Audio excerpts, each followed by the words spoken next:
Yeah. Yeah. Can you believe they told me that I would never make it? Now we smiling in their faces, smiling in their faces. That made him very special because he could have easily been traded and chased rings or whatever. Message. All right, y'all, this ain't the first time that Jeanie Buss has spoken out about LeBron James in a subliminal way or even in a direct way. As you know or may have not seen, I actually have a video on my channel that I did about this. And Jeanie Buss kind of spoke how she didn't really appreciate how LeBron made everybody feel like he revived this dying franchise as the LA Lakers. Now, I will say the Lakers played in the 2010 NBA Finals, the last time they've been there. 8 seasons went by, and then LeBron went there, rebuilding mode. I do want to say the Boston Celtics went to the 2010 championship, and they didn't go back until 2022, which was that was 12 years, and then 2010 to 2020 is 10 years. So, you know, pretty much the same thing for two storied franchises, getting back to that promised land of competing for the finals.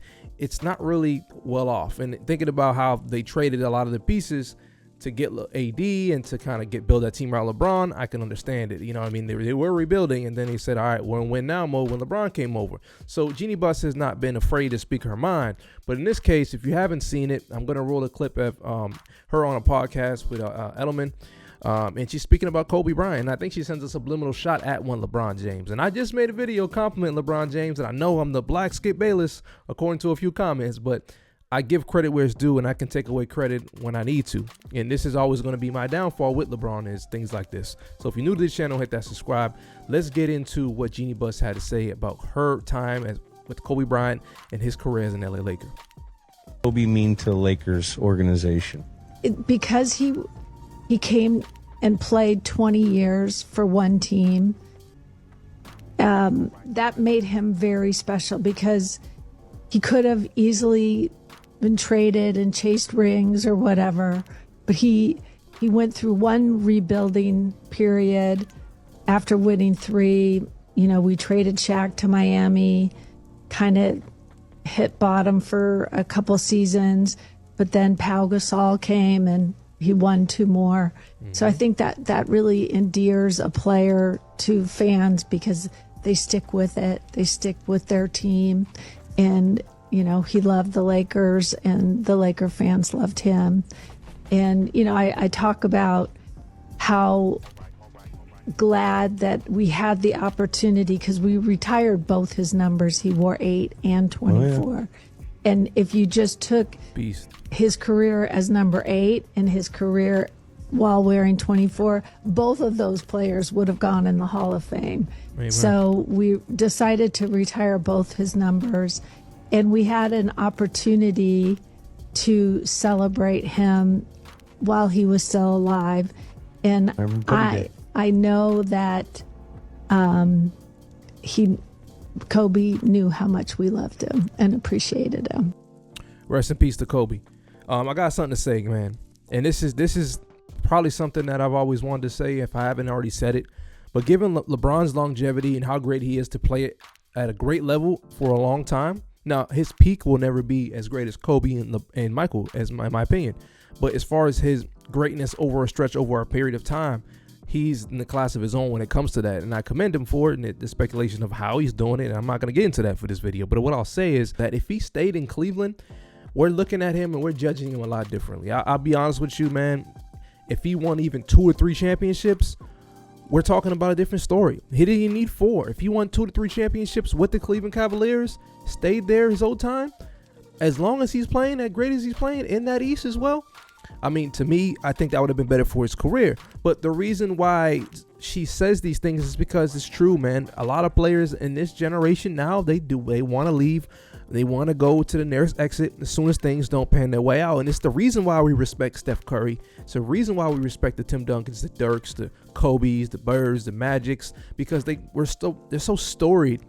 And there's something special about a player winning championships with a team that drafted him. There's something that the fans can engage with media can engage with the world can engage with, because we know Steph Curry for wearing number 30 with the Golden State Warriors. We know Jordan for wearing 23 with the Chicago Bulls. And these things, right, stick to the fans. It's the reason why the NFL does so well. And these things, man, the fan bases of teams in the NBA is a lost art. It's becoming so promoted within players and player empowerment that we forget about teams and how important it is to have a chemistry and have a relationship with the fans and the teams. And I think what LeBron did when he went to Miami was he set the precedent of this is okay. At the time, you know, he was getting close to being that best player. I still think Kobe was the best up until like 2012-13, and then LeBron kind of got handed, you know, the NBA keys to be like you're the best guy in the league, and I think he set that for KD. Now you see KD do it, you see Harden do it, and these are the players that learn from who was the best player in the NBA. As you can see now, that era is over. The super team era doesn't work.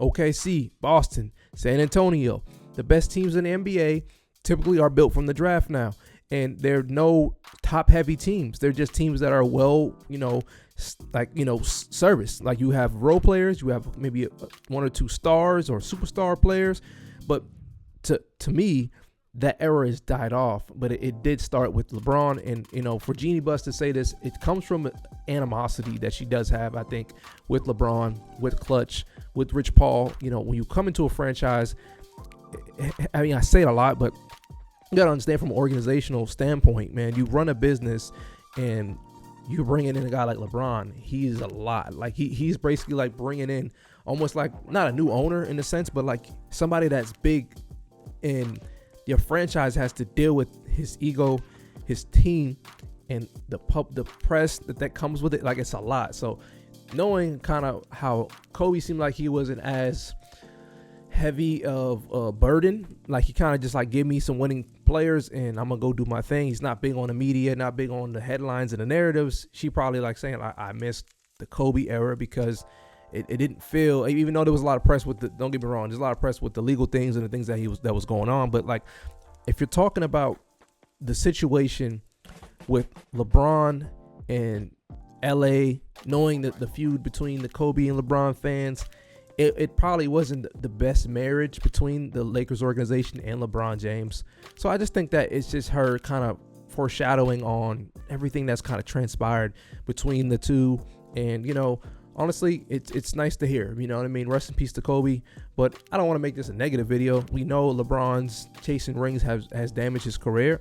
Getting it out the mud with chips will always mean more to me than just going out and getting them by stacking the deck and leaving every few seasons to go play with a better player or go to a new situation. To me, that always ruins how I feel and the like camaraderie I feel connected to a team or to a player. So these are just my thoughts, ladies and gentlemen. What do you think about this? Is Jeanie Buss taking a shot at LeBron? I think it's absolutely a shot, but I think it's just a shot at the new league that she probably didn't grow up playing in, or not playing in, well, being a part of when it comes to the front office and things of that nature. But like I said, these are my thoughts. Leave your comments down below. If you're new to the channel, I'm gonna see y'all in the next one. Peace.